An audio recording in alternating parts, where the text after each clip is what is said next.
I witnessed something so miraculous and so amazing that I had to tell you about it, okay? I'm going for a walk, all right? I'm in Frankston. So, of course, I've got my taser, right?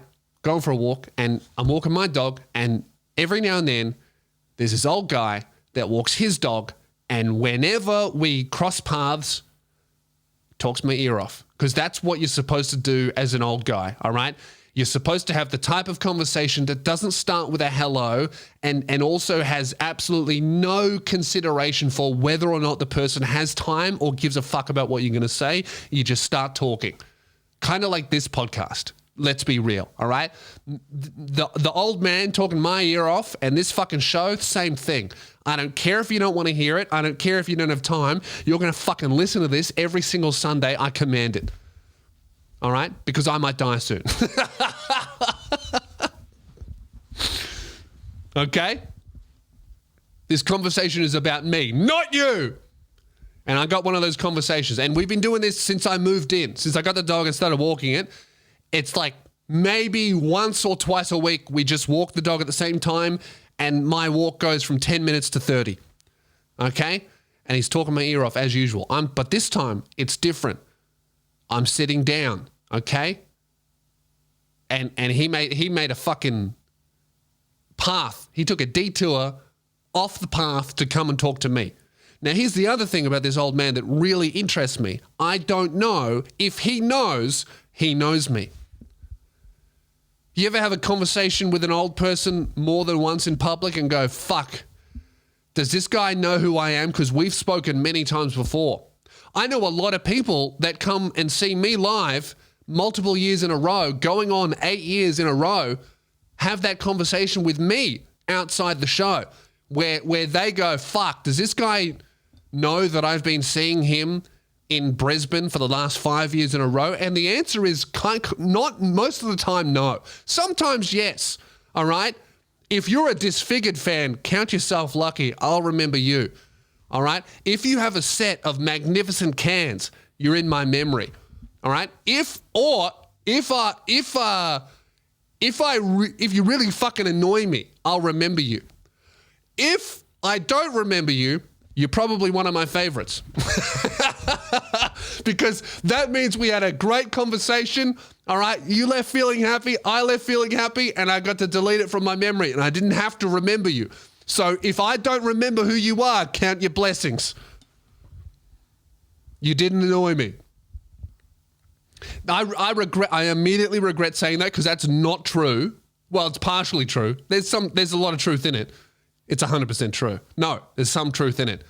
Because now everyone that comes to my show regularly, if I go in the meet and greet afterwards, oh, you've seen me before, or what's up, Jason? They'll go, oh, this guy fucking hates me. He knows my name. That's not true in most situations. Figure it out for yourself. Look inward. All right, look inward. Analyze your own actions in the shower. Have the conversation that you had with me again in the shower. And if you cringe or come up with a few different things that you should have said, you've probably annoyed me. And congratulations, that's self-reflection and you're a better person after the fact. You're welcome. Anyway, I'm talking to this guy, right? And he makes a beeline for me, okay? And I mean a beeline, not because he had to walk around a few different obstacles, just because he seems very unsteady on his feet. I won't be surprised if one day I see his dog walking by itself and 30 minutes down the road, I see him face first on the concrete, okay? We're talking that old. And I have no idea, every time we talk to him, I have no idea if he recognizes me, if he remembers previous conversations, if he's talking to me because he likes my dog or because we've spoken before or because he thinks we're friends. I don't know. I have no idea. But he spoke to me today and I'm sitting down, all right, writing in my little book some jokes for you cunts. And he comes up to me and talks my ear off. 10 minutes into the conversation, it's a long one because normally I make my escape much earlier, all right? I don't dislike talking to the guy, but I do dislike talking to him for half an hour. And that's what he wants, okay? Because he's one of those guys that, you know those guys, those old dudes, old women do it as well, where they don't start the conversation, they just start talking.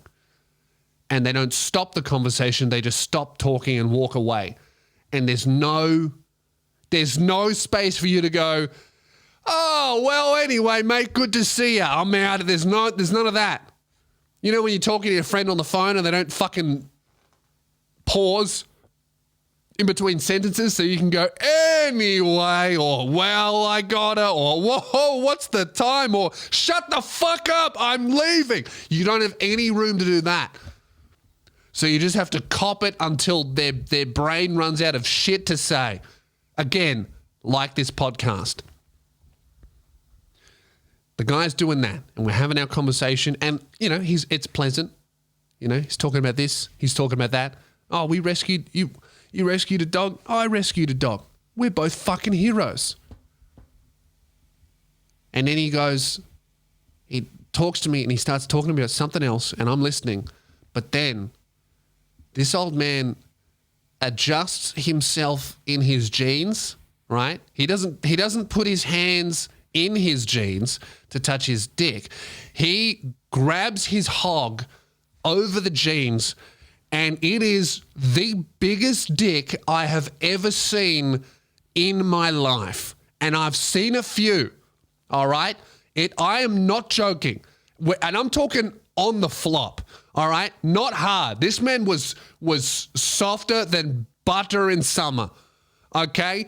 But that cock was so fucking big that it looked like he had robbed a deli before talking to me, and he got away with a big salami. This man's hog was so oppressive that I could not listen to what he was saying, and he kind of lost track of what he was talking about because he was maneuvering his old cock in his jeans, and he couldn't find a comfortable place for it because it was that big. And let me tell you something. This man was wearing no underwear. So I saw the full meat print in jeans. He wasn't wearing sweatpants. He wasn't wearing tights. This cunt was in denim, and I could see the rings around his cock. I could probably count them and figure out how old he was. This thing was oppressive. It blocked out the fucking sun. This old man's cock. And I have not gotten it out of my mind since I spoke to him an hour ago.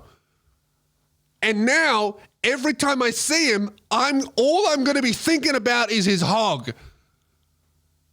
Doesn't matter what he's going to talk to me about. I'm just going to be thinking about what he has strapped to his leg with a belt underneath those jeans. That thing it scared me a little bit. You know, you think porn's bad for your brain because you see unrealistic body standards.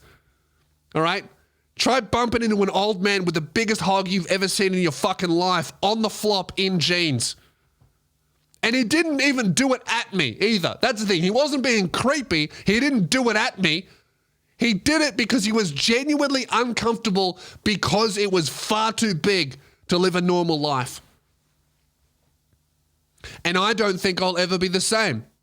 In fact, that's why I've decided to bring the show back, is because the memory of his massive old hog has just completely pushed out the traumatic memory of Keelan being beaten to death by the homeless. I don't care about that at all anymore. It's been replaced with a much more fond memory. And that's tough competition because Keelan was up there in terms of fondness.